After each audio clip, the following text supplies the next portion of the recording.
भाभी क्या ये सच है कि कल दीदी आ रही हैं? बताओ, अभी 2 दिन पहले पूरे घर की साफ सफाई हुई है। उनके बच्चे आते ही पूरे घर का सत्यानाश कर देंगे और मम्मी जी कहेंगी सफाई के साथ साथ बेटी की फरमाइश भी पूरी करो। खुद तो अपने घर में आए दिन खिचड़ी बनाती हैं और यहाँ आकर बिरयानी का आदेश देती हैं। सुनीता अपनी जेठानी नेहा से कहती है। नेहा बोली, सुनीता, शादी करके जब लड़की दूसरे घर जाती है तो वहाँ रिश्ते का अलग अलग रूप और रंग मिलता है। उन सबको मिलाकर चलना ही पड़ता है। हमें अपने घर की शांति बनाए रखने के लिए कुछ बातों को अनसुना करना पड़ेगा। और गरिमा जी कौन सा यहाँ रहने के लिए आ रही हैं? हम दोनों मिलकर सब संभाल लेंगे। तुम चिंता क्यों करती हो? सुनीता बोली, अरे भाभी, आप क्या संभालेंगी? आप तो बस मिला जुला कर चलने में विश्वास रखती हो। तभी तो शादी को 20 साल हो गए, फिर भी मम्मी जी आपको सुनाने का एक मौका नहीं छोड़ती हैं। ऊपर से दीदी आ जाएंगी तो देखना, दोनों मिलकर रोज नई नई बातों की खिचड़ी पकाएंगी और हमारा जी जलाएंगी। नेहा सुनीता की बातों पर मुस्कुराती रही और सुनीता अपनी व्यथा सुनाती रही। नेहा और सुनीता देवरानी और जेठानी थी। नेहा अपने वादे के हिसाब से बहुत समझदार थी, वहीं सुनीता मन की चंचल थी। नेहा हर वक्त उसे छोटी बहन की तरह समझती थी तो सुनीता भी उतना ही मान सम्मान नेहा को देती थी। बहरहाल 3 घंटे बाद शाम हो गई। सुनीता अपने कमरे में आराम कर रही थी, तभी उसकी सास कोमल जी आई और बोली, बहू, संध्या बेला में कोई सोता है? शादी से पहले जब गरिमा इस घर में रहती थी, हर शाम चाय पकौड़े बनाती और सबको चाय पिलाती थी। एक तुम हो कि अपनी सारी जिम्मेदारी जेठानी पर डाल देती हो, और वह है कि तुम्हें जानबूझकर आलसी बना रही है ताकि जब तुम्हें ज़रूरत पड़े तो तुम उसका मुंह ताकती रहो। सुनीता बोली, मम्मी जी, क्या सच में शादी के पहले दीदी इतना काम करती थी? क्योंकि जब मैं उनके घर गई थी तब तो शाम के 6 बजे तक वह सोती थी। यहाँ तक कि उनके सास ससुर को भी मुझे या नंदोई जी को चाय बनाकर देना पड़ता था।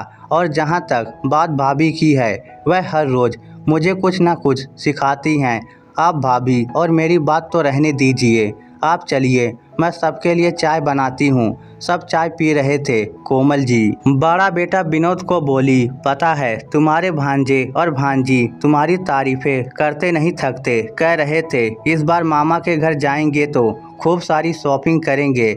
नेहा बहू, गरिमा और मेहमान जी तुम्हारी भी तारीफ कर रहे थे कि भाभी के हाथों में तो जादू है। इस बार मटर की कचौड़ी और पालक के पराठे खाए बिना लौटेंगे नहीं। सुनीता धीरे से नेहा के कानों में बोली, पता चला भाभी, यहाँ आने के पीछे का मकसद अब दिन रात हम लोग रसोई में ही रहेंगे। दूसरे को बुलाओ तो खिचड़ी खिलाओ और यहाँ मटर की कचौड़ी और पालक के पराठे का प्लान है। मैं तो सोच रही हूँ कि बीमार पड़ जाती हूँ, आप अपना देख लो।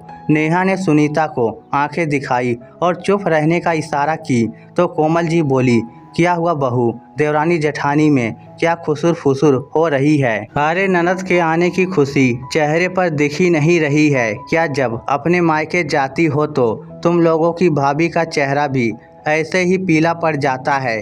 नेहा जब तक बातों को संभालने की कोशिश करती, सुनीता बोली, मम्मी जी, मैं तो जब मायके जाती हूँ तो मेरी भाभी के चेहरे खिल उठते हैं। यह सोचकर कि अब ननद आई है तो थोड़ा आराम मिलेगा, और हम भी यही सोचकर जाते हैं कि मायके में इतने दिन आराम किया तो अब थोड़ी बहुत मदद भाभी की भी कर दे, तभी तो ननद भाभी का रिश्ता बना रहता है। नेहा जल्दी से बोली, मम्मी जी, सुनीता के कहने का मतलब ये है कि जितना हम अपने मायके में अपनी भाभी के साथ खुश रहते हैं, उतना ही दीदी के आने पर हमें भी खुशी होती है। और मेहमान जी को आने तो दीजिए, उनकी पसंद की सारी चीज़ें बनाऊंगी, आप चिंता मत कीजिए। चलिए अब खाने की तैयारी करते हैं, चलो सुनीता। इतना कहकर वह सुनीता को अपने साथ ले गई। इधर कोमल जी मुंह बनाकर दोनों को देख रही थी।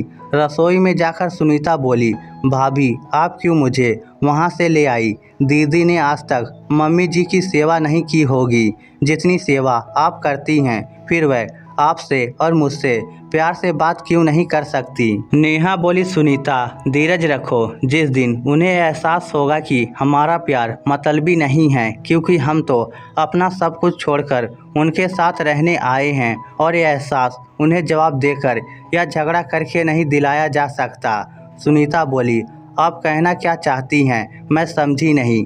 नेहा बोली, मेरी भोली सुनीता, जहाँ शब्दों से काम चल जाए वहाँ तलवार निकालने की क्या ज़रूरत है। हमें रिश्तों की सच्चाई सबके सामने रखनी होगी, वह भी मर्यादा में रहकर। आखिरकार ये परिवार और इससे जुड़े हुए हर रिश्ते हमारे हैं। अगर कीचड़ उछालोगी तो हमारे दामन पर भी छींटे उड़ेंगे, ये याद रखना। सुनीता नेहा का इशारा समझ गई।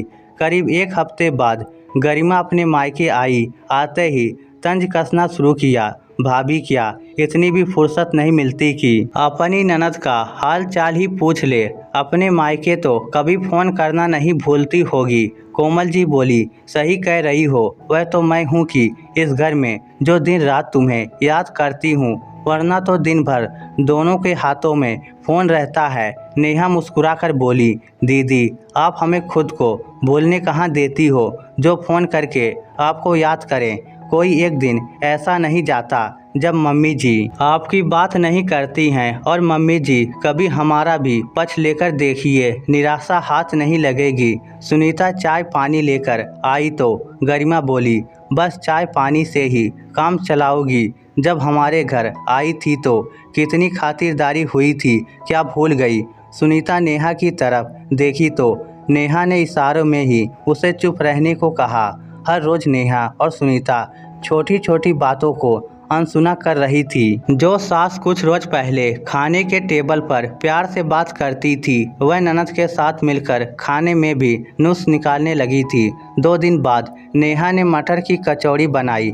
नंदोई ने खूब तारीफ की तो गरिमा बोली, भाभी आप तो हमेशा बस अपने मायके जाती हैं, हमारे घर पर तो आती ही नहीं हैं। सुनीता आई थी, पूछिएगा जरा हमने कितनी खातिरदारी की थी।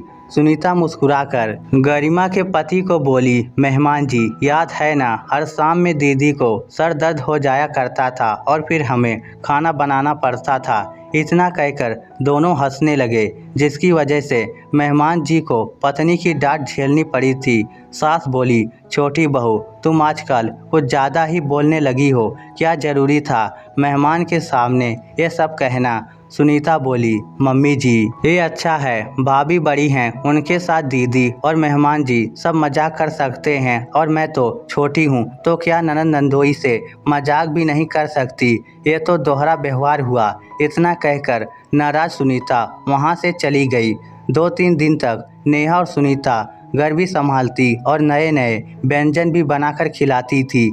मौसम बदल रहा था, ऊपर से गरिमा के बच्चे घर में धूल मिट्टी ले आते थे। सुनीता को धूल से एलर्जी थी, उसकी तबीयत खराब हो गई। फिर सारा काम नेहा पर आ गया तो कोमल जी को भी चिंता होने लगी। गरिमा बोली, माँ ये सुनीता ज़्यादा ही नाजुक बनती है, बस काम चोरी का बहाना है और कुछ नहीं, तुम ज़्यादा परेशान मत हो। नेहा ने जब गरिमा की बात सुनी तो कोमल जी से बोली, मम्मी जी आपको याद है पिछले महीने जब आपको बुखार हुआ था, कभी मैं तो कभी सुनीता आपके सिरहाने बैठी रहते थे, फिर आज उसकी तकलीफ दूसरे के साथ क्या आपको भी बहाना लग रही है। वह अपनी सफाई में कुछ कहती उससे पहले ही नेहा बोली, मम्मी जी ऐसा क्यों होता है कि दीदी के आने पर आपका व्यवहार हमारे लिए बदल जाता है, जबकि दीदी कुछ रोज के लिए आती हैं और चली जाती हैं, फिर तो आप हमारे साथ ही वक्त बिताती हैं। कभी सास से माँ बनकर देखिएगा, बहुएं भी निराश नहीं करती हैं।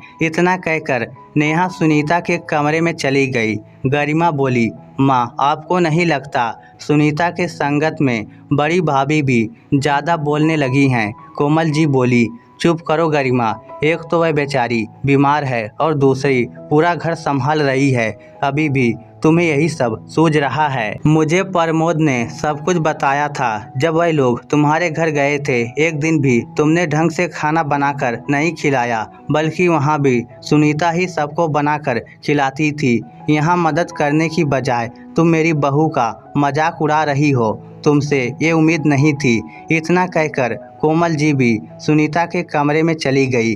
करीब 2 दिन तक नेहा और कोमल जी ने सुनीता की देखभाल की। फिर कोमल जी ने कामवाली को लगाकर पूरे घर की साफ सफाई करवाई तो सुनीता को अच्छा महसूस होने लगा। नेहा ने जब सुनीता को पूरी बात बताई तो सुनीता कोमल जी से बोली, मम्मी जी, मेरी कड़वी बातों के लिए मुझे माफ़ कर दीजिएगा।